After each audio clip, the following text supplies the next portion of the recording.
Vous êtes là avec cette banderole, vous êtes venu avec un message. Le message, c'est solidarité avec Julian Assange, qui est le journaliste le plus primé du 21e siècle. Je vais mettre par là, pardon. C'est mieux, avec la banderole. Oui. Et qui est paradoxalement enfermé dans une prison de haute sécurité, alors qu'il n'est condamné pour rien. Et que les États-Unis cherchent à obtenir une extradition, mal nommée d'ailleurs, extradition. En fait, ce qu'ils font, c'est venir essayer de kidnapper un journaliste sur le sol européen qui n'a jamais été sous une juridiction américaine et qui a révélé en 2010, entre autres, des crimes de guerre d'après les documents officiels de l'armée américaine. Et pour cela, il l'a payé très cher. Ça fait 10 ans qu'il n'a pas vu la lumière du soleil. 10 ans. 10 ans. Il a commencé Wikileaks, il avait, je crois, 37 ans. Il va avoir 50 ans le 3 juillet. Et voilà, il est soutenu par tous les grands syndicats de journalistes, par la Fédération internationale de journalistes, par Amnesty, par Reporters sans frontières, par toutes les grandes organisations de défense des droits de l'homme. Et pourtant, la presse mainstream, s'obstine à faire un silence quasi absolu sur l'affaire de journalisme le plus important du 21e siècle. C'est pas moi qui le dis, c'est tous les journalistes d'investigation, les rares qui existent à travers le monde, parce que ce cas est un cas symbolique. En Angleterre, on vient de condamner, en fait, de criminaliser le journalisme d'investigation. C'est ça, en fait, qu'ils sont en train de faire. Jusqu'à présent, on n'avait pas osé s'en prendre à des journalistes qui publiaient la vérité, surtout si c'est pour dénoncer des crimes. Là, apparemment, la barrière ou le tabou, si je puis dire, est tombé. Et c'est un risque pour tous les journalistes, les vrais, à travers la planète. C'est un précédent qui est inacceptable. Il s'est fait emprisonner il y a plus de 10 ans, il y a 10 ans. En fait, il y a 10 ans, ils ont cherché à l'emprisonner, s'était réfugié à l'ambassade d'Équateur à Londres en demandant... Ils avaient quoi comme motif officiel, en fait? Le motif officiel de son premier emprisonnement, c'est une affaire assez compliquée où on avait, soi-disant, une procureure suédoise a essayé de faire croire au monde entier, elle a réussi, qu'il était accusé de viol. En fait, il n'a jamais été accusé de viol, elle a juste lancé une enquête préliminaire qui a duré 7 ans, qu'elle l'a fait traîner au maximum. Julian Assange refusant de retourner en Suède pour une raison très simple, c'est que la Suède était connue pour avoir déjà kidnappé des gens et les avoir envoyés direct aux États-Unis. Et lui, il savait que les États-Unis l'attendaient de pied ferme. Donc, il a refusé d'y aller.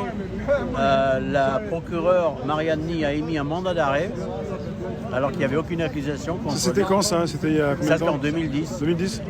Et donc, pour éviter d'être extradé vers la Suède et donc par là convaincu qu'il serait extradé vers les États-Unis, il a demandé le statut de réfugié politique à l'ambassade d'Équateur qui lui a accordé, où il est resté pendant 7 ans dans une petite pièce. Et là récemment, ils l'ont sorti. Extrait il y a 2 ans déjà, parce que le président de l'Équateur a changé. Il y a le FMI qui a débarqué, les Américains, avec beaucoup d'argent et rend-nous un service. Donc le nouveau président de l'Équateur a violé la Constitution et toutes les lois. Il a fait expulser un mec qui avait en fait, il a ouvert les portes à la police britannique qui a encerclé l'ambassade pendant 7 ans, nuit et jour. Oui, mais là, il est en prison aussi, toujours... Alors, ils l'ont mis dans une prison de haute sécurité. Au Royaume-Uni. À quelques minutes après avoir leur sortie de l'ambassade, ils l'ont mis dans la prison de haute sécurité. Un journaliste qui n'a commis aucune violence est entouré d'assassins, condamné alors que lui, il est en préventif depuis 2 ans et en solitaire. Et on lui condamne quelque chose, c'est son entreprise qui continue de fonctionner. Pardon? Ce qu'il a lancé, ouais. Ça continue de tourner. Le Wikileaks. Même sans lui. Alors, Wikileaks a continué à tourner pendant qu'il était dans l'ambassade déjà et continue de tourner. Le problème, il est le suivant, c'est que Wikileaks l'a admis d'ailleurs. La répression contre Julian Assange a créé un phénomène de crainte, de recul des lanceurs d'alerte. C'est-à-dire que les gens qui proposaient les documents à Wikileaks... Ils sont plus frileux alors? Ils sont beaucoup plus frileux, c'était l'effet en plus recherché. C'est-à-dire que Wikileaks avait une particularité par rapport à tous les sites, c'est ce que peu de gens et les journaux n'ont pas expliqué, c'est que Wikileaks était en fait un outil destiné aux lanceurs d'alerte qui leur offrait l'anonymat le plus total. Ça, c'est la meilleure garantie de la... Et le fait qu'il se fasse emprisonner, ça freine un peu des personnes qui pourraient penser aussi, se faire attraper aussi Il y en a, je pense, qui doivent penser qu'il pourrait parler, qui pourrait le faire parler. Jusqu'à présent, Wikileaks n'a jamais révélé ses sources, mais on va savoir, etc. Julian Assange, il est dans quelle ville? Il est à Londres. Londres, c'est ça, il n'a pas bougé. Non, il est en... Bah, on aimerait bien qu'il bouge, on aimerait au moins qu'il soit remis dans une prison normale. Il y a des risques qu'il se fasse extrader vers les États-Unis alors. Alors, il y a eu un jugement le 4 janvier où la juge... Cette année? Ouais. Où la juge, enfin on l'appelle juge, mais c'était tellement kafkaïen toute cette procédure, il y a tellement de choses à en dire. Ils ont violé toutes les règles, toutes les procédures, peu importe. Ils ont fait en sorte que personne ne puisse assister au procès. Ils ont exclu des organismes, des ONG comme Amnesty International, qui a déclaré que c'était la première fois qu'elle n'a pas pu assister à un procès en Occident. Bref, le 4 janvier, en gros, la juge a dit tout ce que les Américains lui reprochent, ils ont raison.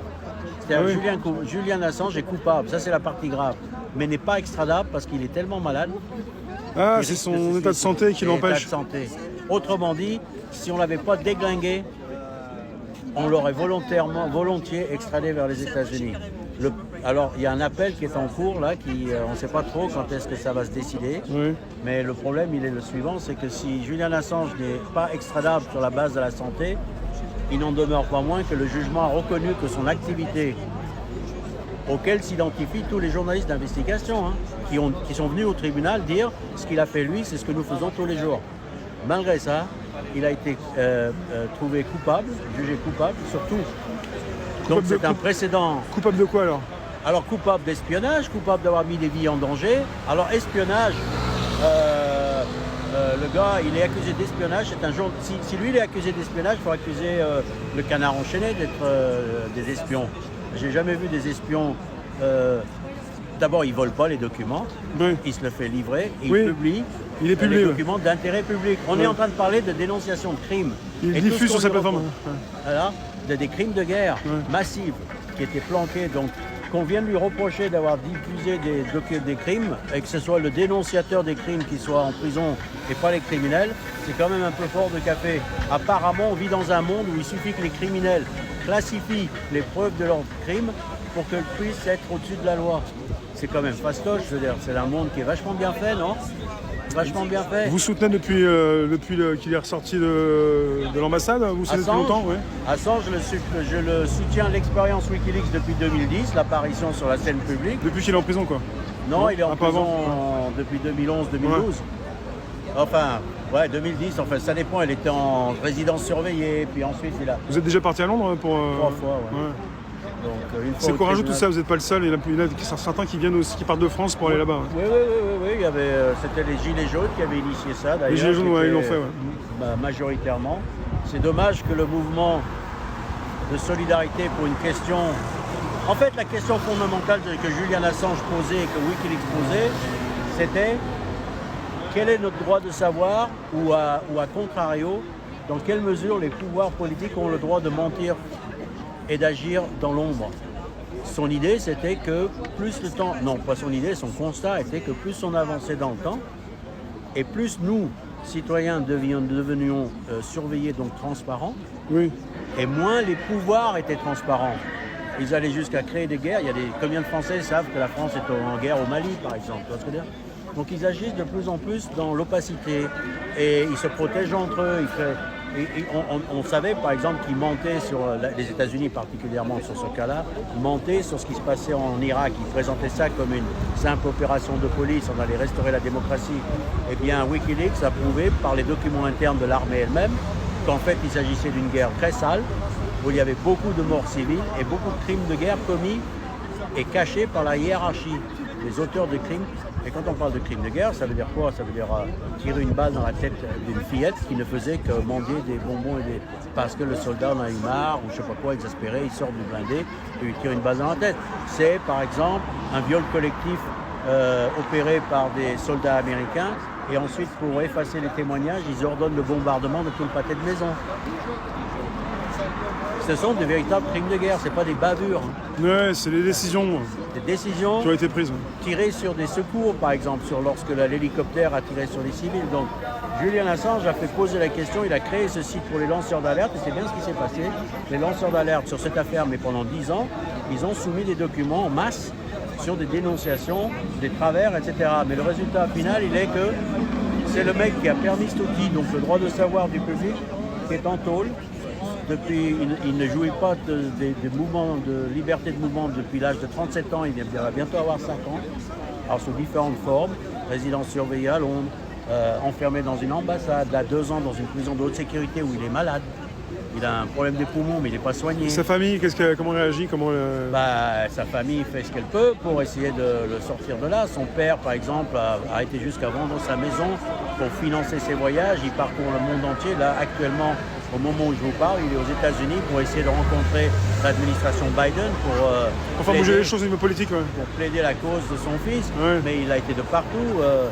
Sa compagne avec laquelle il a eu 2 petits-enfants est à Genève en ce moment avec le Club de la Presse et beaucoup de gens du milieu de défense des droits de l'homme qui ont fait un événement hier. Oui. D'ailleurs, elle vient de passer à Paris où il y a quelques médias ont parlé de cette affaire suite au passage de Stella Maurice, et c'est le nom de sa compagne. TF1, CNews, je ne sais pas quoi, il y a quelques France Inter. Oui. Mais bon, les médias, là, sur cette affaire, ils ont été très absents. Oui. Pour la plus grande affaire de journalisme du siècle. Ils sont pas trop là souvent, ils sont pas trop là à couvrir les manifestations. Mais non seulement ils ne couvrent pas, mais en Angleterre, la presse, par exemple, a été horrible, infâme avec Julian Assange. Des journalistes du Guardian, qui est soi-disant le grand quotidien libéral anglais, par tweet l'ont traité de hétron, littéralement. C'est-à-dire que le courage du journaliste pour taper vers le bas un mec qui est enfermé, abandonné, impossible de se défendre de quelque manière que ce soit, qui a l'empire aux fesses, y compris l'empire britannique, si je peux dire, américain-britannique, voilà-t-il pas qu'elle se permet de l'insulter comme tu vois, genre j'ai des valeurs, moi monsieur j'ai de l'éthique. Va traiter de hétron les vrais criminels de guerre si tu en as le courage. Et là encore plus récemment, même Topo, une autre journaliste du Guardian, tweet par rapport à une affaire intérieure, suggérant qu'un monsieur Cummings, pour citer son nom, mais peu importe, aurait à se réfugier dans une ambassade. Elle tweet, il paraît que l'ambassade d'Équateur a une chambre de libre, est-ce qu'ils ont fini de le désinfecter? Voilà le niveau de ces journalistes. C'est pas un bon niveau. Hein. Non, mais c'est un niveau abject. Et en France, il y a tous les médias en ont parlé, quelques médias, très peu de médias. Très peu en fait. Et surtout, vous avez des noms De qui en a parlé? Ouais. Oh, il y a le Média pour tous, Vincent Lapierre. Je crois que ça a été celui qui a été le plus indépendant, quoi. Il y a le Canard Réfractaire qui en a parlé, Cosmico en a parlé, il y a Civico, pardon. Mais les grandes chaînes, elles veulent pas. Non, mais sur les grandes chaînes, c'est ils picorent, ils ont à peine annoncé le verdict. Faut pas rentrer dans les détails. Non, surtout pas. Et surtout pas raconter la vraie histoire. Parce qu'ils ont en gros répété l'opinion des États-Unis. Il y a récemment, hier, 20 minutes, qui n'est pas le plus mauvais sur cette affaire d'ailleurs. C'est le gratuit parce que. Oui, 20 minutes, 20 minutes, pas mal sur la couverture par rapport aux autres, cette affaire. Mais quand même, à la fin de l'article, ils disent Julian Assange a été accusé par les États-Unis d'avoir mis des vies en danger, ce que l'accusé conteste. D'accord? Mais non, il ne conteste rien. Le problème, c'est que les États-Unis, depuis des années, l'accusent d'avoir mis des vies en danger en étant incapable de citer un seul nom et un seul cas. Oui. D'accord? Oui. Donc c'est pas du tout la même version. C'est que Julian Assange ne conteste rien, il n'y a rien à contester puisque les Américains n'apportent la preuve de rien. Oui. Et c'est ainsi comme ça tout le long.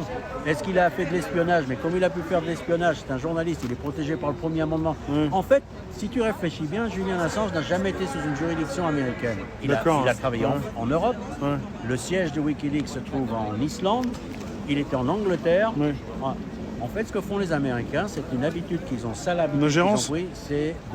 ce qu'ils appellent l'extraterritorialité. Ils décident que leurs lois internes s'appliquent aux autres, à l'extérieur. Donc un Australien, parce qu'il est australien, Julian Assange, pas américain, qui était en train de bosser en Europe, à qui on a donné des documents, publié les documents, tout le monde dit on a profité, toute la grande presse à l'époque a publié, mais quand l'arbitre a sifflé à la fin de la partie, ils se sont tous taillés. Ils ont tous gardé le silence, ils ont laissé Julian Assange prendre tous les coups. Parce que ceux dont il est accusé, là, les documents qu'on l'accuse d'avoir publiés en 2010, tu sais qu'en France, il y a Le Monde, Mediapart, ceux-là. En Espagne, ils ne sont pas spécialement actifs sur la défense de Julian Assange. Ils en ont parlé quand même. En Espagne, El País, Der Spiegel, New York Times, Washington. toute la grande presse du monde a publié les mêmes trucs. Tu crois qu'il y a un seul journaliste de cette grande presse-là qui serait venu voir les Britanniques ou les Américains en disant si vous l'arrêtez lui, il faut m'arrêter moi aussi? Parce que moi aussi... Ils sont pas solidaires. Ouais. Pas du tout. Non seulement ils ne sont pas solidaires, mais ils ont réécrit l'histoire.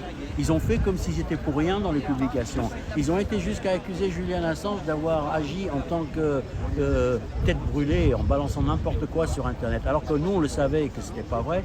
Et surtout au procès, ça a été démontré par A plus Z, de A à Z plutôt, que c'est pas Wikileaks n'a jamais rien balancé dans le domaine public sans avoir fait un travail de filtrage pour vérifier que personne... C'était les journalistes à l'époque qui poussaient pour avoir ça le fasse scoop. du mal à personne, ouais. Mais aujourd'hui, pour se dédouaner, pour se laver un peu les mains, pour se donner bonne contenance, pour expliquer en gros leur tiédeur vis-à-vis du plus grand journaliste du XXIe siècle, qu'est-ce qu'ils font? Ils réécrivent l'histoire et ils l'accusent lui d'avoir fait ce que eux en fait ont fait. C'est scandaleux. Ils ont bénéficié de ces...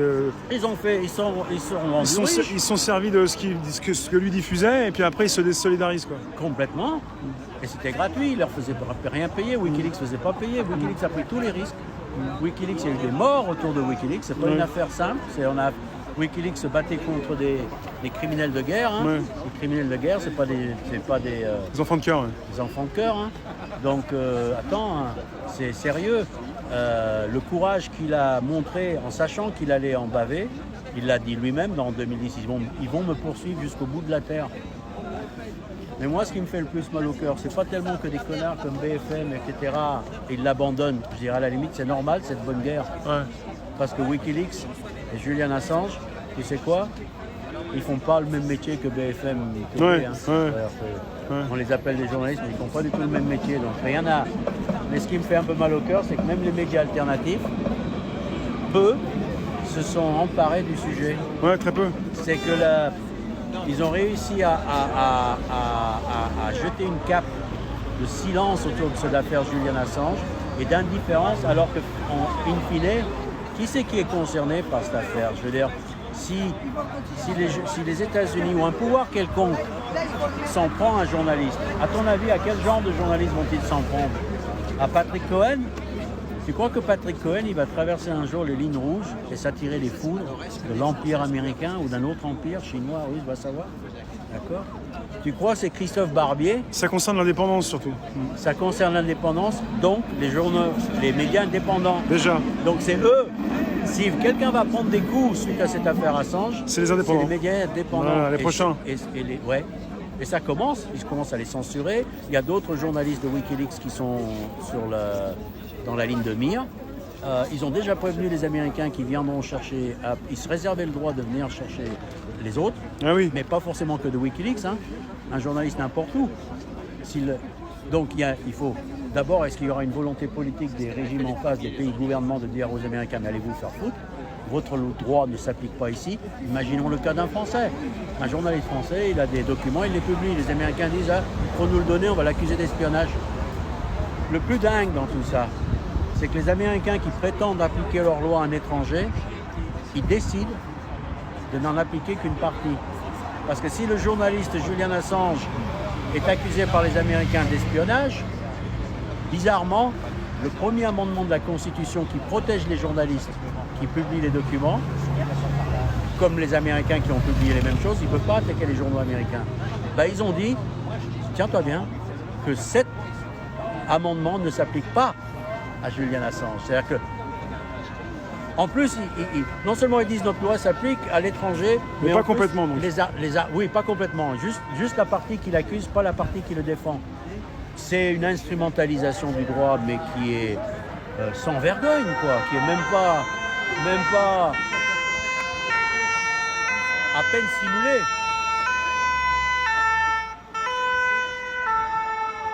Je vous remercie, monsieur, votre prénom?